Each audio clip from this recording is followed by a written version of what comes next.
भगवान से पहले स्वर्ग की जो देवियां हैं गोपियां बन करके धरती पर आ गई, इसलिए उनको पता है कि ये कृष्ण कोई सामान्य नहीं है। नंद बाबा के अंक में जो लाल है कोई सामान्य नहीं है, तो साक्षात भगवान। तो वो भगवान का आलिंगन चाहते हैं, इसलिए भगवान के स्वागत में वो धन वहीं बिछाया, इंतजार कर रहे हैं का भगवान के साथ हमारा आलिंगन हो जाए। सुखदेव स्वामी ने पूरा 18 श्लोकों में यहाँ इस नंदोत्सव का वर्णन किया है। सुखदेव जी कहते हैं कि परीक्षित उस समय नंद कछुत नो दियो नंद कछु इतनो दियो घनश्याम कुबेरहु की मति भूरी देखत मोहि लुटाय दियो ना बची बछिया छछिया ना पिछोरी। पुत्र जन्म के उत्सव में नंद बाबा ने सबको अमीर बना दिया। ब्रजमंडल में किसी को गरीब ही नहीं रखा, इतना दान दिया है।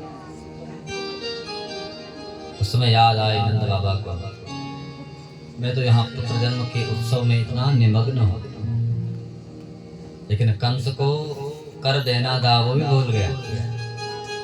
उस समय राजाओं को कर देना होता था, जैसे आजकल इनकम टैक्स। तो ब्रजमंडल में कुछ था नहीं धन, तो जो गव्य था, गाय जो देती थी दूध दही घी मक्खन, ये राजा को कर के रूप में देना होता था।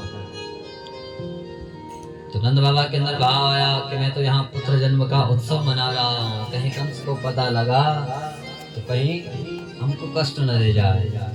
इसलिए ब्रज का जो भार है वृद्ध गोपों पर सौंपा और अपने आप मथुरा के लिए प्रस्थान कर गए। मथुरा में आकर के कंस को कर दिया। जब वापस आ रहे थे तो याद आया यहाँ मेरे एक मित्र रहता है, थोड़ा अपने मित्र से मिलकर के चलो। तो नंद बाबा के मित्र कौन है? वसुदेव जी।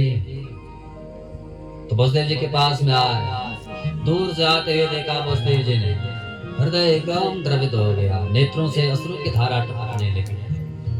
नंद बाबा जब पास में आए तो हृदय से लगाया और नंद बाबा से कहा कि नंद बहुत दिन हो गए और इतने वर्षों के बाद आज मिल रहे हैं। और मैंने तो सुना है कि उपलब्धो भवानद्य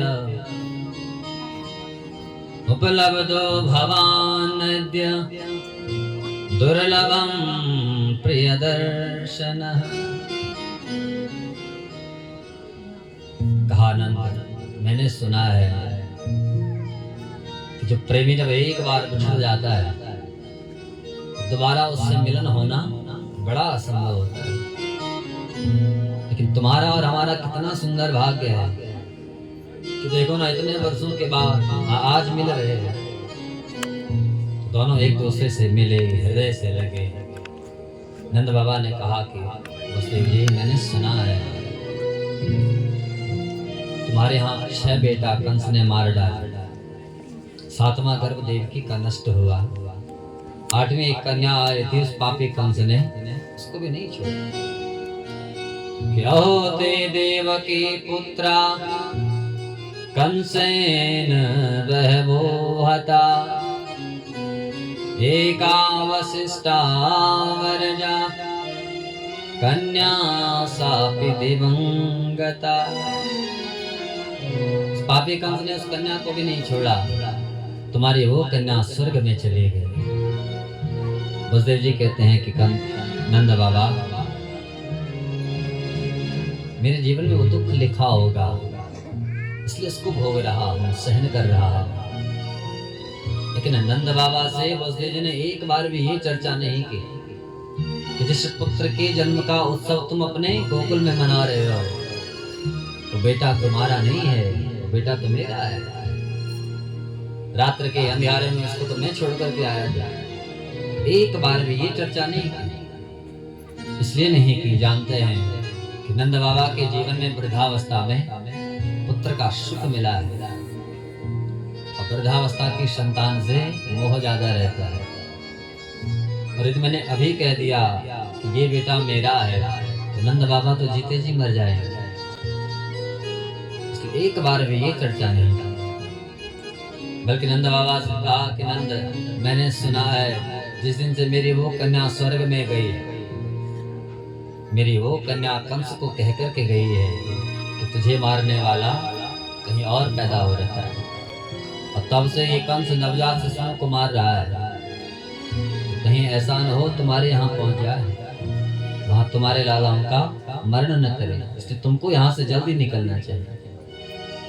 नंद बाबा के अंदर जब वो शंका पड़ी तो तुरंत विदा ले अपने गोकुल के लिए प्रस्थान कर गए। इधर कंस के पास में बकासुर की बहन पूतना आई कि कंसेन प्रहिता घोरा, कंसेन प्रहिता घोरा पूतना बालघातिनी शिशुं चचार निघ्नन्ति पुरग्राम ब्रजादिषु। बकासुर की बहन पूतना आए, काला काला जिसका स्वरूप है, मोटी मोटी आंखें हैं, विशाल काय शरीर है, कंस के पास में आए। कंस ने कहा कि पूतना, तेरे इस शरीर को देख करके अपने बच्चों को कौन तेरे पास में देगा? पूतना कहती है मैं तो माया भी हूं,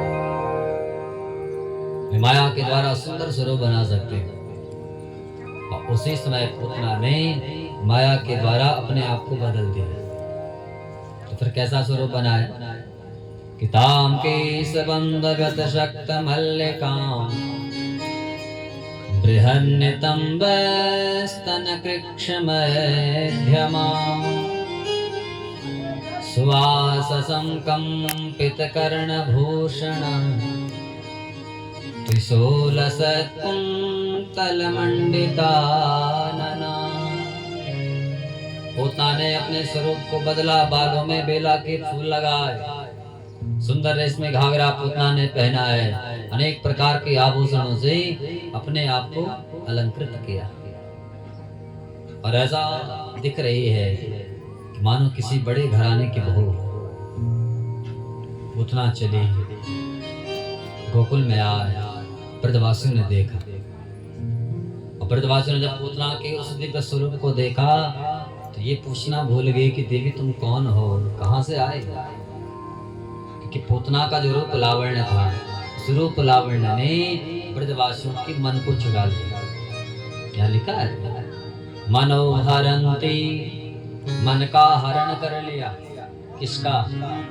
ब्रजवासियों का। ब्रजवासी पूतना के पास में आए। पूतना ने उन ब्रजवासियों को कहा ये बताओ ना, यहाँ नंद भवन कहाँ है?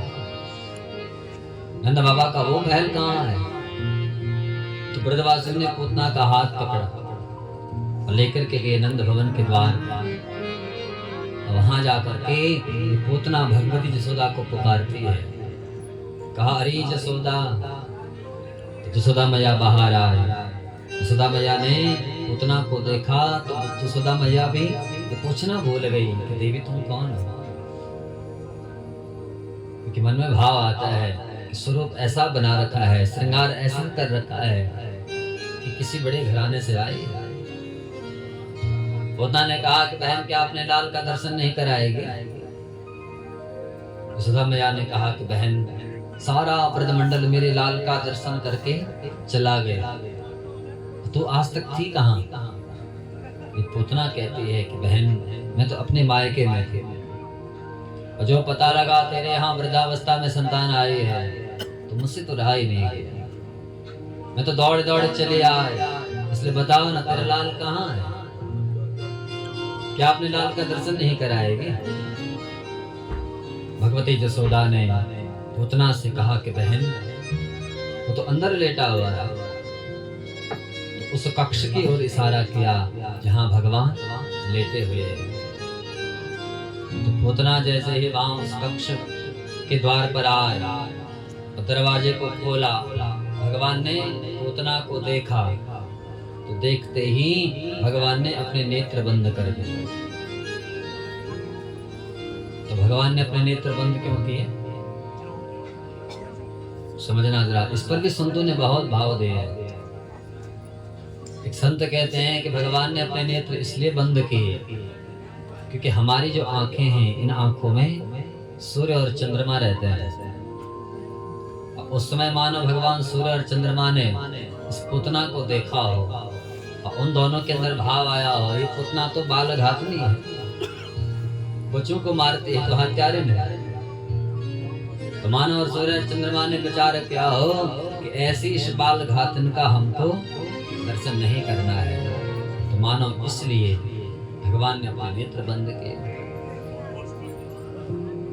अथवा भगवान ने इसलिए अपने नेत्र बंद किए हों, मानो भगवान उस समय भगवान शंकर को पुकार रहे हो, भोले बाबा से कह रहे हो कि प्रभु, जब समुद्र मंथन हो रहा था, आपने तो वहां उस हलाहल विष को पी लिया था। आपको तो जहर पीने की आदत है, और देखो ना, यही पुतना अपने अंचल पर जहर लगा करके आए, मुझे मारना चाहते हैं। लेकिन प्रभु, मैं तो यहाँ माखन मिश्री खाने आया, अरे तो आज ही मुझे मारना चाहती है। इसलिए प्रभु आप आओ ना, इसके अंचल में लगा हुआ जो जहर है उसको आप पी जाओ, और जो दूध बचेगा ना वो मेरे लिए छोड़ दो। अथवा भगवान ने नेत्र इसलिए बंद किए हों क्योंकि नेत्रों से जब नेत्र मिलते हैं तो प्रेम प्रकट होता है। मानो भगवान के अंदर भाव आया हो, ये पूतना मेरी अपनी बन गई, फिर मैं इस पूतना को मार नहीं पाऊंगा।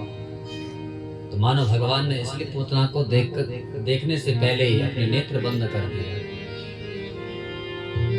इसलिए संत लिखते हैं, क्या होता है वजो के से, क्या होता है वजू के से, क्या मस्जिद में जाने से, क्या होता है नमाज पढ़कर सिर को वहाँ झुकाने से। किया न जिसने इश्क प्रभु से, किया न जिसने इश्क प्रभु से, उठाना हाथ जबाने से, जीते जी नहीं मिला प्रभु तो मिलेगा क्या मर जाने से। हम मंदिर जाते हैं, मस्जिद जाते हैं, गुरुद्वारा, चर्च, वहां जाने की क्या आवश्यकता है? क्यों जाते हैं? जब भगवान सबके अंदर बैठा है, फिर वहां क्यों जाते हैं? समझना जरा, कभी कभी हम नास्तिक हो जाते हैं, कभी कभी हमारी श्रद्धा हिल जाती है, हमारा काम बनता है तो भगवान का शुक्रिया, और काम न बना तो भाव आता है कि भगवान तो है ही नहीं, भगवान कुछ नहीं होता।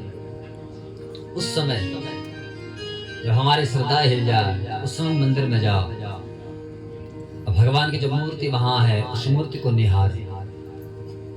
तो जितना उसको देखोगे, जितनी बार उसको देखोगे, उतना उसके लिए हृदय भवन में प्रेम प्रकट होता है, भाव प्रकट होता है।